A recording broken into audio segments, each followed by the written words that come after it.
Olá pessoal, bem-vindos a mais um vídeo. Continuando nossa leitura e discussão, a gente vai falar agora da traqueia. A traqueia é uma continuação da laringe e termina ramificando-se nos dois brônquios extrapulmonares. É um tubo revestido internamente por epitélio do tipo respiratório. Então aqui por dentro da traqueia a gente tem epitélio respiratório. A lâmina própria é um tecido conjuntivo frouxo, rico em fibras elásticas. Contém glândulas seromucosas, figura 17.6, cujos ductos se abrem no lúmen traqueal. Então, é uma característica que a gente tem da traqueia, que sua lâmina própria, que está abaixo do epitélio, que nesse caso é o epitélio respiratório, ela vai ser composta desse tecido conjuntivo frouxo, que contém fibras elásticas e contém essas glândulas seromucosas, que possuem ductos que vão se abrir e liberar a sua produção glandular ali para o lúmen traqueal. A secreção tanto das glândulas como das células caliciformes forma um tubo viscoso contínuo que é levado em direção à faringe pelos batimentos ciliares para remover partículas de pó que entram com ar inspirado. Com isso, a gente tem essa função ciliar muito importante. Então, os cílios, eles batem sempre em direção a levar o muco em direção à faringe. Então, é um sentido ascendente, levando esse muco, micro-organismos que estejam nesse muco e também partículas, né, como partículas de pó, por exemplo, que entrem com ar, eles todos são carregados por esse batimento ciliar em direção à faringe. Além da barreira de muco, as vias respiratórias apresentam outro sistema de defesa contra o meio externo, representado pela barreira linfocitária de função imunitária, a qual compreende tanto linfócitos isolados como acúmulos linfocitários ricos em plasmócitos, nódulos linfáticos e linfonodos, distribuídos ao longo da porção condutora do sistema respiratório.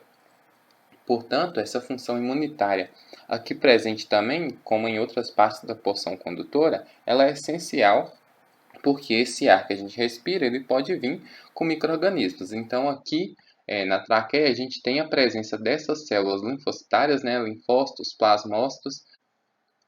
Também tem um acúmulo desses componentes imunitários, né, que formam os nódulos linfáticos e os linfonodos, e é muito importante para essa função imunitária que pode vir com micro-organismos do ar e aí serem inicialmente combatidos aqui nessa porção condutora do sistema respiratório.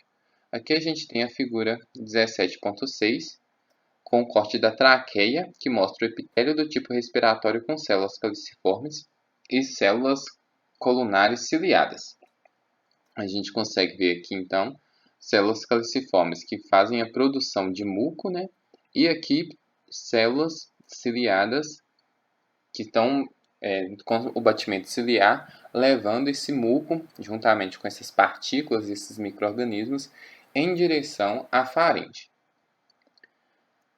Aparecem também glândulas serosas na lâmina própria e cartilagem hialina. O fluido mucoso produzido pelas células caliciformes e pelas glândulas forma uma camada que possibilita ao movimento ciliar propelir partículas estranhas para fora do sistema respiratório, a coloração de para-rosanilina azul de toloidina em um médio aumento.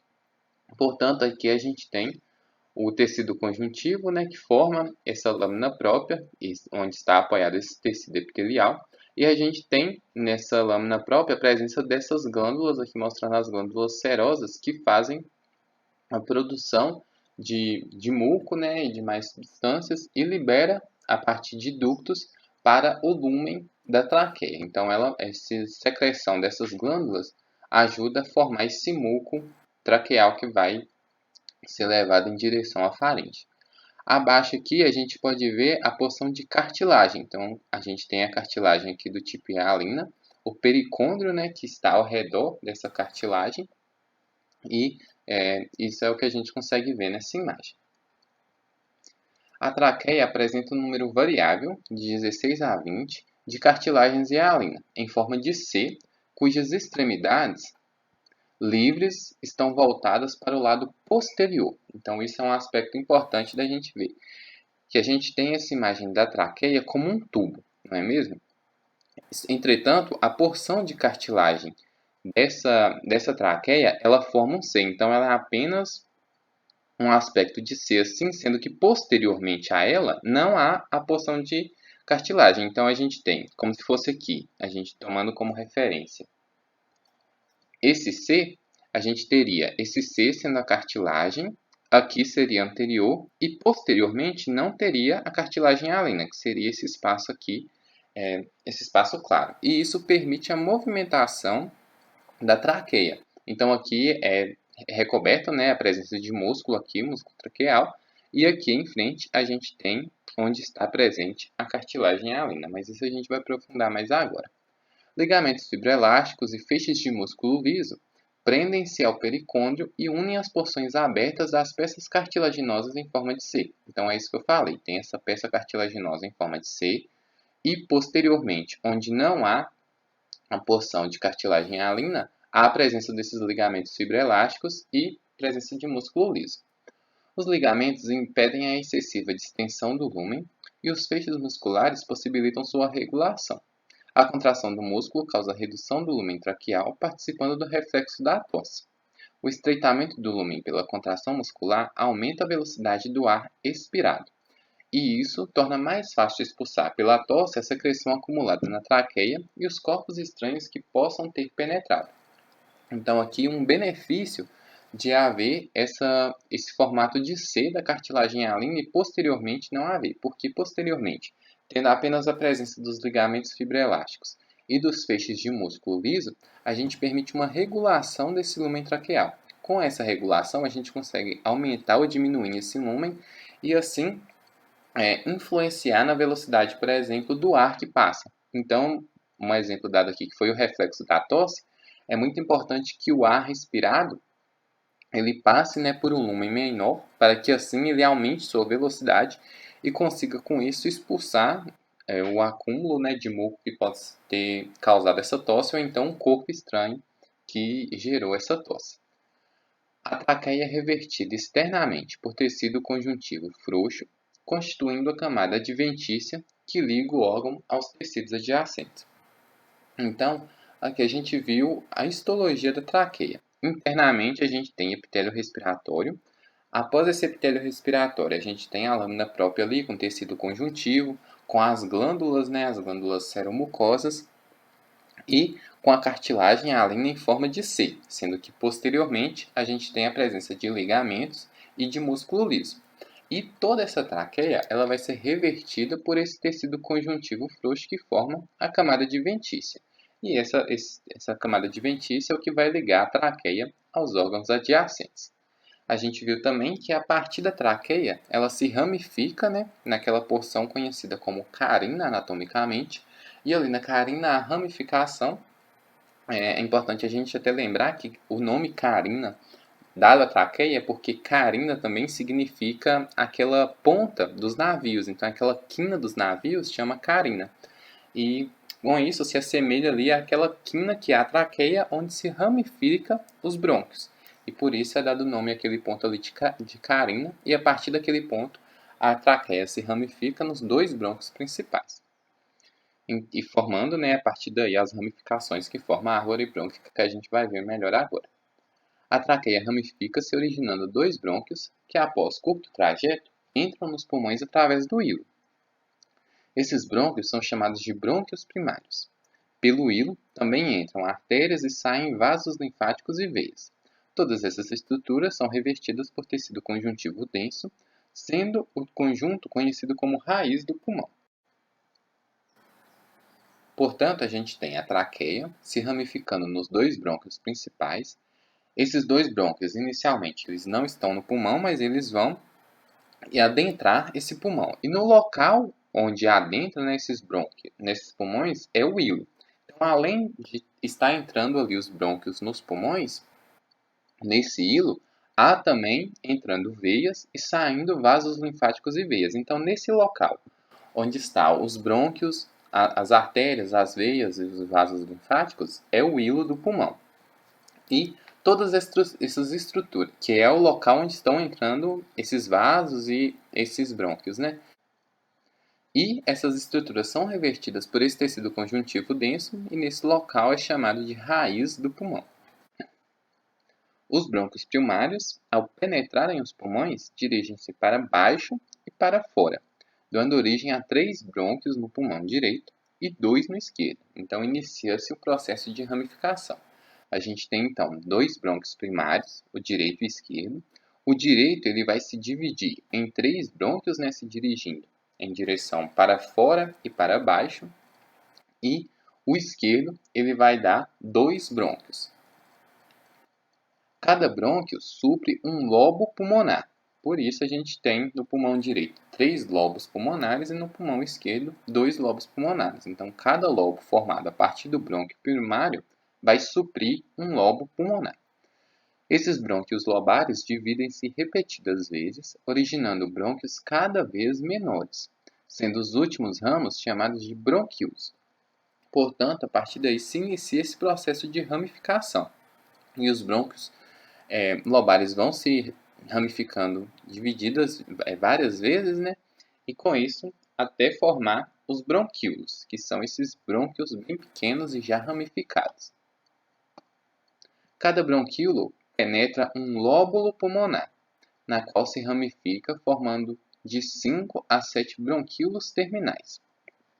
Então aqui a gente é importante, né, voltar e retomar.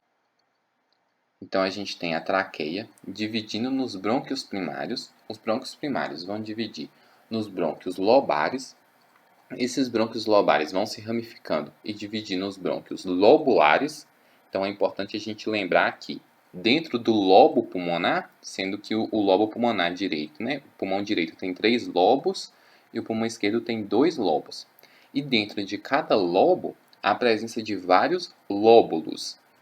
Então, cada um desses bronquíolos que se ramificaram a partir do brônquio lobar vai formar esses bronquíolos, e esses bronquíolos vão penetrar um lóbulo pulmonar e assim vão se ramificando, formando de 5 a 7 bronquíolos terminais. Então, é esse processo de diminuição do lúmen desse tubo e também, com o processo dessa ramificação, há a mudança desses nomes. Os lóbulos têm forma piramidal, figura 17.27, com ápice voltado para o hilo e a base dirigida para a superfície pulmonar. Sua delimitação é dada por delgados septos conjuntivos de fácil visualização no feto. No adulto, esses septos são incompletos, sendo os lóbulos então mal delimitados, e a exceção é a região próxima à pleura, onde há grande deposição de partículas de carvão nos macrófagos dos septos interlobulares. Cada bronquíolo terminal origina um ou mais bronquíolos respiratórios, os quais marcam a transição para a porção respiratória, a qual, por sua vez, compreende os ductos alveolares, os sacos alveolares e os alvéolos. Então, até aqui os bronquíolos terminais, a gente tem a porção condutora, conforme a gente já viu nas partes anteriores. Esses bronquíolos terminais continuam sua ramificação, né? A gente viu que cada lobo pulmonar, no feto, esses lobos são mais fáceis de visualizar em um pulmão fetal. No adulto, como há o processo de desenvolvimento ao longo do tempo, é mais difícil delimitar. Sendo assim, a partir dos bronquíolos terminais, há a formação de bronquíolos respiratórios. Então, cada bronquíolo terminal pode formar um ou mais bronquíolo respiratório. E a partir aqui dos bronquíolos respiratórios, a gente já tem a troca gasosa e aqui já entra a porção respiratória do sistema respiratório. Os brônquios primários, na sua porção extrapulmonar, então na porção que está fora do pulmão, tem a mesma estrutura observada na traqueia. Então, aquela mesma sequência, né? Epitélio pulmonar, a lâmina própria, as glândulas, cartilagem e a linha e também a camada adventícia. À medida que se encaminha para a porção respiratória, então com o processo de ramificação até chegar aos bronquíolos respiratórios e a partir daí até os alvéolos, observa-se simplificação na estrutura do sistema de conductos, bem como a diminuição da altura do epitélio. Então, nesse processo de diminuição do lúmen e ramificação desses condutos, o epitélio vai diminuindo sua altura. Deve-se ressaltar, entretanto, que essa simplificação é gradual, não havendo uma transição brusca. Então, ao longo desse processo de transformação dos brônquios lobares, dos bronquíolos, né, bronquíolos terminais, bronquíolos respiratórios, há esse processo gradual de mudança, mas a gente não consegue distinguir aqui foi a mudança. Ele vai mudando ao longo dessa modificação de estruturas. Dessa forma, a divisão da árvore brônquica em diferentes segmentos é até certo ponto artificial, mas tem valor didático. Por isso, a gente consegue fazer essa divisão da árvore brônquica, entretanto, a gente não consegue estipular esses pontos precisos onde ocorre, em todos os pontos, né, a gente não consegue talvez diferenciar especificamente a partir desse ponto é um brônquio lobar e a partir desse ponto é um bronquíolo terminal. Porque como esse processo acontece gradualmente, pode ser um pouco difícil da gente determinar por não ter essa transição brusca. Agora a gente vai ver os brônquios propriamente ditos. Nos ramos maiores, então logo após ramificar a traqueia, a mucosa é idêntica à da traqueia, enquanto nos ramos menores, então ali já mais próximo dos bronquíolos, o epitélio pode ser cilíndrico, simples, ciliado.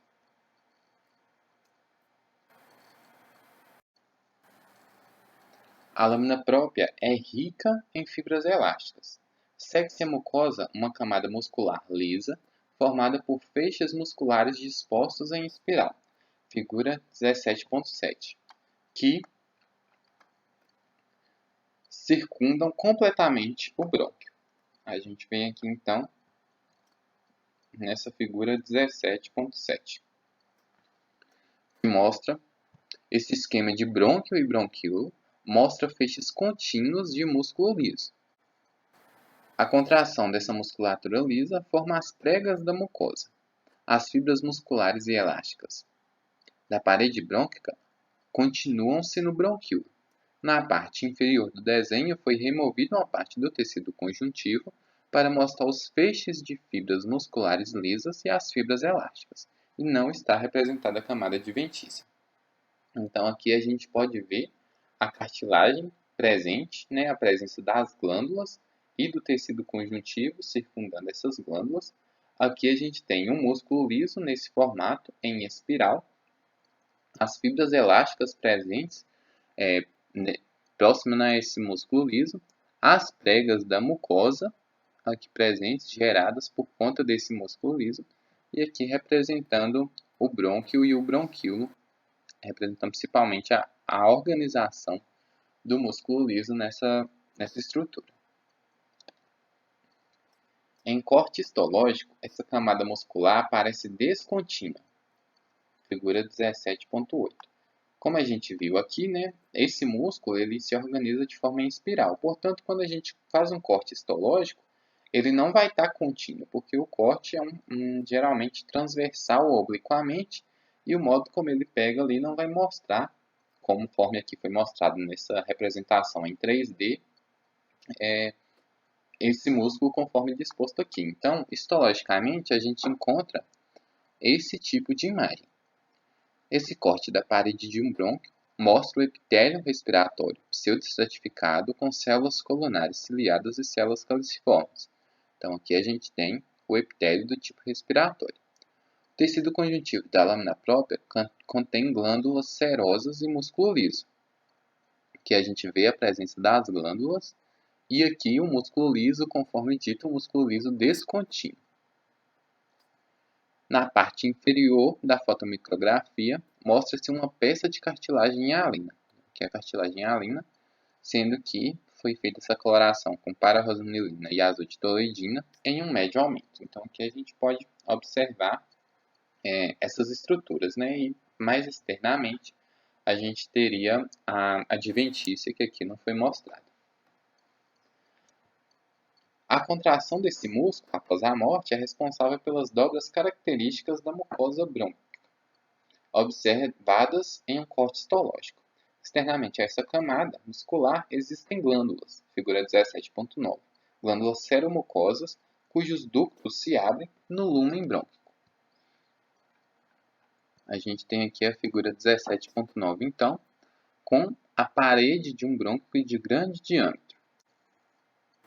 Note a grande quantidade de feixes musculares lisos, cuja contração influencia o fluxo de ar no aparelho respiratório, pararrasinazotitologina em médio aumento. Portanto, conforme dito, há esse processo de contração e enrugamento quando é feito o processo de corte, porque após a morte há esse processo que ocorre aqui.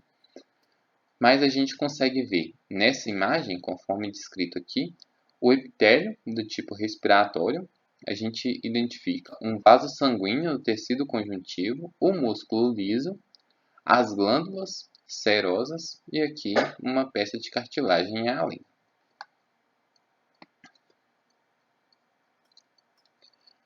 As peças cartilaginosas, figura 17.7, que a gente já viu, são envolvidas por tecido conjuntivo rico em fibras elásticas. Essa capa conjuntiva, frequentemente denominada camada adventícia, continua com as fibras conjuntivas do tecido pulmonar adjacente.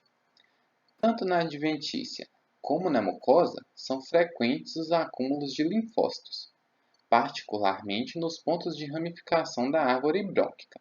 É comum a existência de nódulos linfáticos, figura 17.10 e 17.11. Portanto, a gente pode encontrar essa camada adventícia e encontrar também em alguns pontos o acúmulo desses linfócitos e a existência de nódulos linfáticos. Na figura 17.10, a gente tem aqui o corte da parede de brônquio com acúmulo de tecido linfático, BALT, que é a parte de tecido linfático associada às mucosas, ou MALT, Mucosa Associated Lymphocytic Tissue, cuja distribuição e funções serão estudadas no capítulo 14. É a mesma coloração em médio aumento. Aqui a gente tem o lúmen do brônquio, o epitélio, e o acúmulo de linfócitos formando esse chamado BALT ou MALT nessa estrutura do brônquio. E aqui a gente pode ver também a identificação dos alvéolos.